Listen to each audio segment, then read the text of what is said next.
So today we are starting a month-long series that's titled Weathering the Storm. We're going to look at four different ways that we can consider moving through times of challenge in our lives, and with a goal of doing so with greater ease and with deeper faith. We're also introducing the second of our 12 powers that we'll be exploring and tapping into throughout this entire year.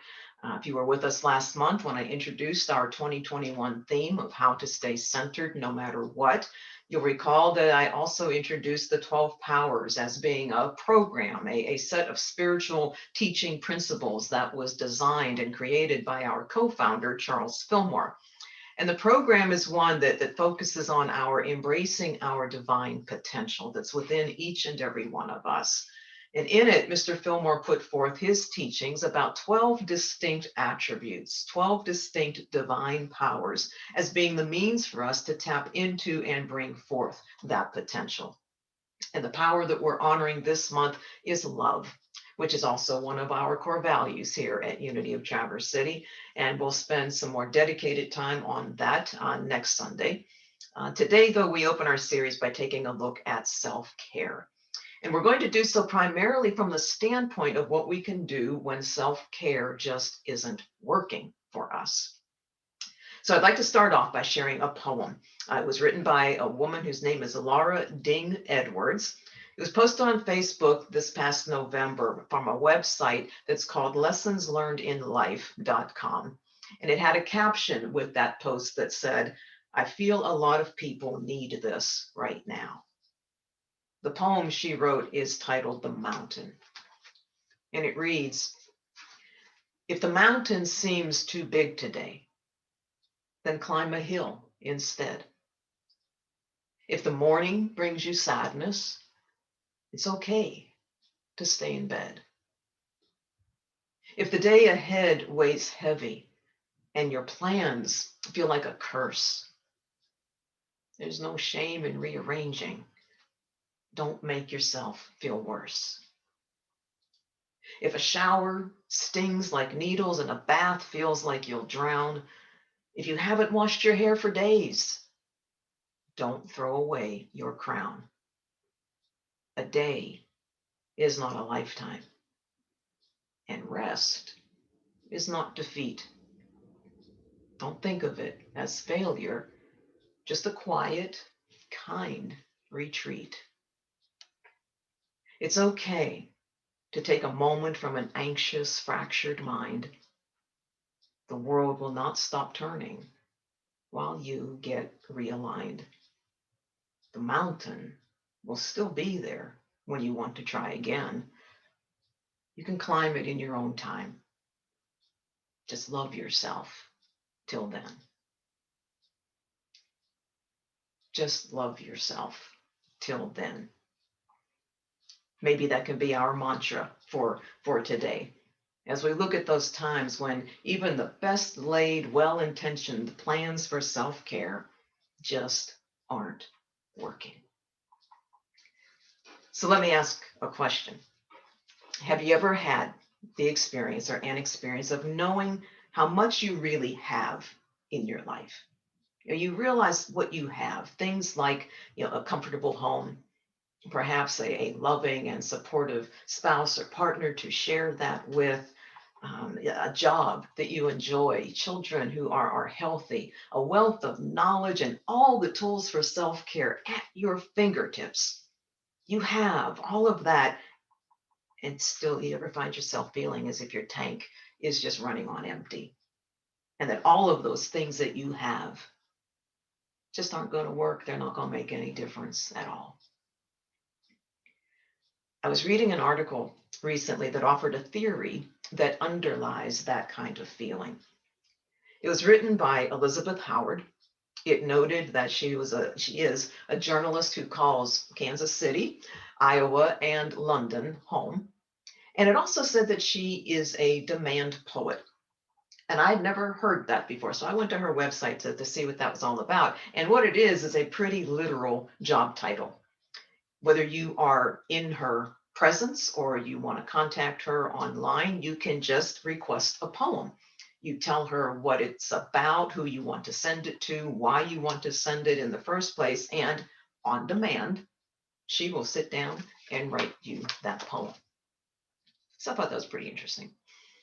Now, the theory that she put forth that formed the basis for her ideas about how we can kickstart our self-care is called spoon theory. She noted that it is a powerful use of metaphor and a very popular theory that is used by the disability and mental wellness communities to help explain how very close to empty your tank might be. So what you do is you visualize a bunch of spoons, and everybody has the exact same number of spoons. And then you consider that with each action of the day, everything that you do throughout your day, you have to hand over some of those spoons as a form of payment. And most people, most of the time, rest and recover and rejuvenate in ways that makes it appear that they have an unlimited number of spoons at their disposal. For others, there are only so many spoons to last them through the day. And once those spoons are gone, they're gone. You've got nothing more to give. So, how to apply this today to our context of self care and it not working sometimes is to realize that with the many challenges that exist in our current events, to say nothing about those that are on a much more personal level, and all of the related anxiety or stress and even trauma that can result, our spoons may be getting used up much more quickly than we've been used to in the past. And Miss Howard wrote of a personal experience of having no spoons one day, and she said it this way. She said, on one particular day, for example, I woke up at 8 a.m. and I was already done. 8 a.m., I was already done. No bath bomb was going to solve this. And first of all, no disrespect to the lotion and good smelling stuff industry. Aromatherapy is a real aid in relaxation. But in times of crisis, as many of us are discovering, surface level self care is not going to cut the mustard. My skin may be silky, I probably smell like cherry blossoms, but I still feel like a boulder is sitting on my chest. Maybe some of you have had days like that. Maybe some of you are having days like that right now. If you are, or if you do, perhaps sometime in the future, what's going to follow now are some ways that you can consider answering the question, now what? Now what? My usual self-care methods are not working. I don't even feel like doing them. So now what do I do? So as I go through these options, please keep in mind that for every single one of them, they are small steps. Consider them to be, see them as being small steps. Because when we're on empty, trying to take that, and I should say empty meaning, emotionally, mentally, physically, spiritually, when we're on empty, trying to start out with a huge step is usually not a good idea. And small steps can soon add up to significant forward movement. So the first one she offered was to try to be okay with what is. Try to be okay with what is. One of the kindest things you can do for yourself at any time that you are feeling low, when you feel your mood just going deeper and deeper in a downward motion, is to notice your feelings and be okay with whatever they are. Every time we enter into a new year, it is inevitable that we hear or read, perhaps think about ourselves or others wanting to create the new me. I'm going to create the new me as soon as that clock strikes midnight. Well, a few days prior to the end of 2020, our Record Eagle newspaper here printed an article by a local, her title was a clinical intern counselor. Her name's Lauren Franklin. And she questioned this practice, asking, why a new me? Why are we often so hard on ourselves? Why do we sometimes want to just bypass whatever experiences we've had, the successes, the growth? She said, instead of a new me, why don't we create an even better me? We do that by continuing to work on our past selves and practice self-love, which she said is not about instant gratification. She defines self-love as being about the appreciation for oneself that grows with actions that support our physical and emotional growth. And one way that can outpicture is to be okay with what is. To be okay, to recognize and accept our emotional state and our feelings. And here are a few of the ingredients that you can find in that recognition and acceptance. What you can find there is the truth that no one is happy all the time. What you can find there is that no one is the best version of him or herself all day, every day. You'll find that self-love means holding ourselves to a reasonable standard, knowing that some days are going to be better than others. And given all of that, what we come to understand is that we don't act like everything's fine when it's not. We tune into our feelings and we let them guide us as to how we plan accordingly for any given day. Another small step you can try is to forgive yourself. When I think about forgiveness now, I tend to automatically think about acceptance. When I forgive someone else, I've accepted whatever it was that has taken place and have chosen to move past it, whether or not I agree with or condone whatever has taken place. And the same applies when I consider forgiving myself. I may not like what I have done or have thought about myself, but I accept it as a part of my own growth. And that's not always the easiest thing to do, but offering compassion to myself is a lot better than shaming myself or shaming others or berating myself or berating someone else. And it's also a big part of what self-love is. Ms. Franklin noted that shifting our thoughts from that of seeing ourselves as always the smartest, the most successful, the most fill in your own blanks. Rather, she said that loving ourselves, and I'm adding to that today, forgiving ourselves, is choosing to accept our so-called weaknesses, appreciating those so-called shortcomings, and accepting that's what makes us who we are. And who we are is a creation and an expression of a loving presence that is all good, which means that we too are inherently good. And it is from that goodness in us that we can offer ourselves compassion, we can offer ourselves some love when that gauge is on empty. There is a verse from the poetry of Persian mystic Rumi that I often see quoted. And it reads, "Come, come, whoever you are, wanderer, lover of leaving. Come, even if you have broken your vow 100 times. Come, come again." And I felt that those words were a really great way of introducing the third small step option for us today, which is to try micro achievements. Try micro achievements. That's even smaller than small, right? It's a micro step. And one of the easiest examples that I saw of how to do this is to just turn to the good old-fashioned to-do list.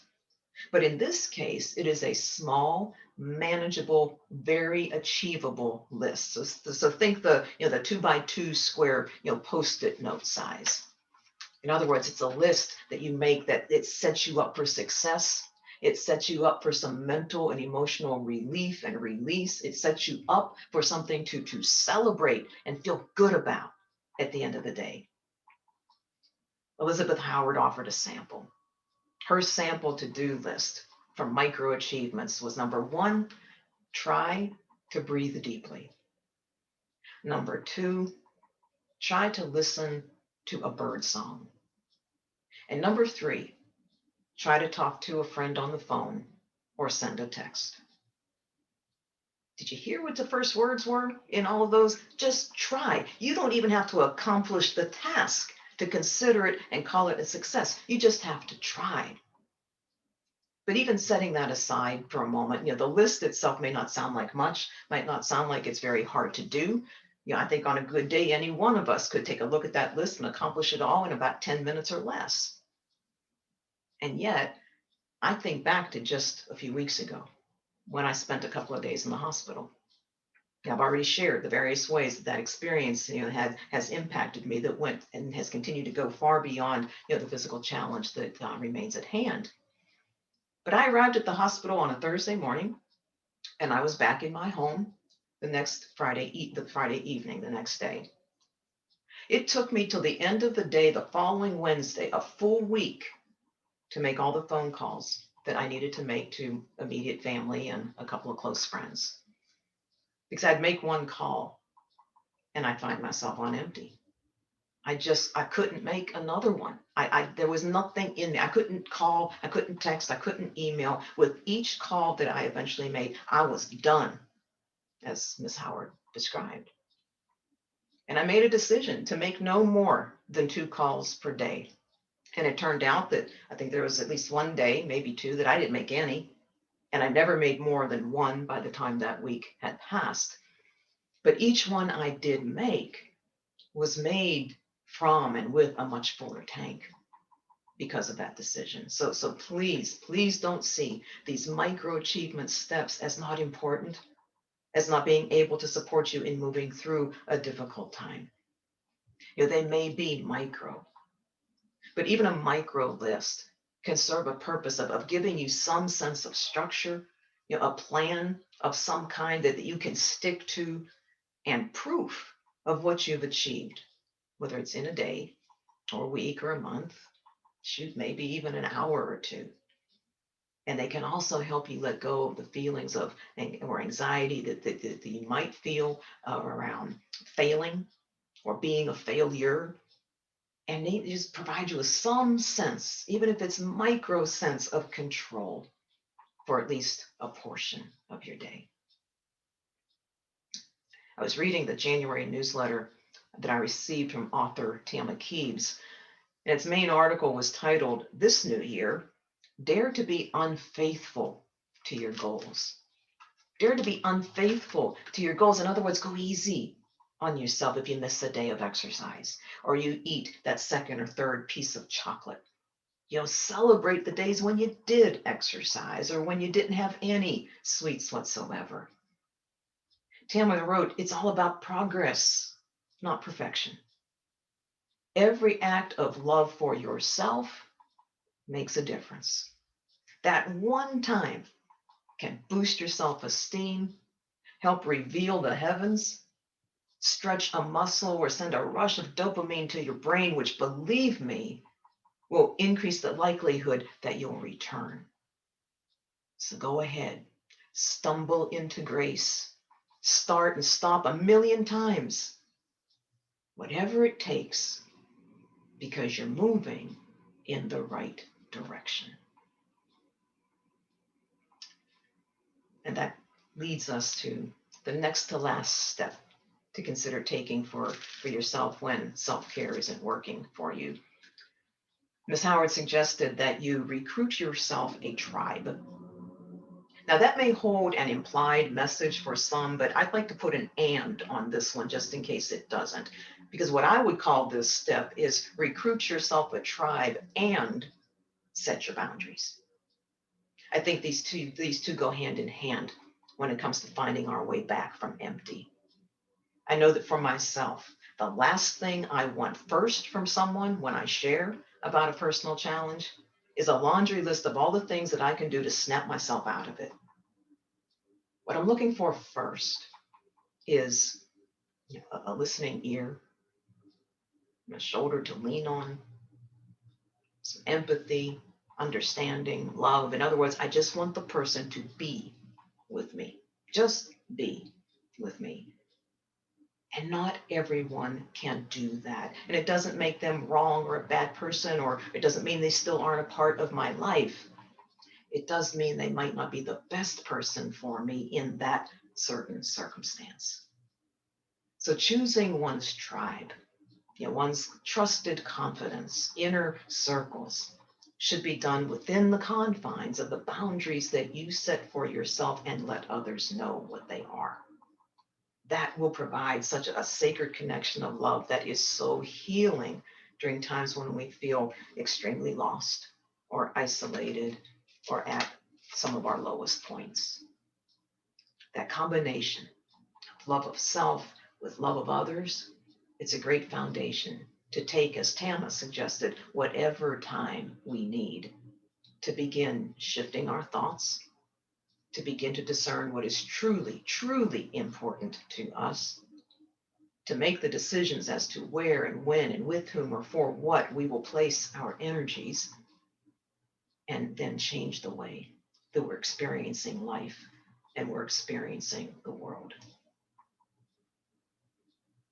And so the last step to offer when self-care isn't working for you is to recognize that self-care is complicated. It is complicated. Yours may not look like mine. Mine might not look like someone else's. And as our quote of the week for this week's service said, self-care isn't about any particular practice. It is an opening. It is a willingness. It's an opening to Spirit's presence in us. And it's a willingness to receive its love and know that that very same love and goodness is who we are at our core. So when life is moving too fast or presenting one challenge right after the other, and when you try to keep up but find yourself just running on empty, Elizabeth Howard suggests doing 3 things. First, slow down to a stop. Second, wrap your arms around yourself. And third, squeeze. Slow down to a stop, wrap your arms around yourself, and squeeze. Rinse and repeat that as often as you need, because the day will dawn. The day will dawn when 8 a.m. arrives and you are ready and you are rejuvenated and you are all set to be all in once again. Just remember to love yourself till then. God bless you.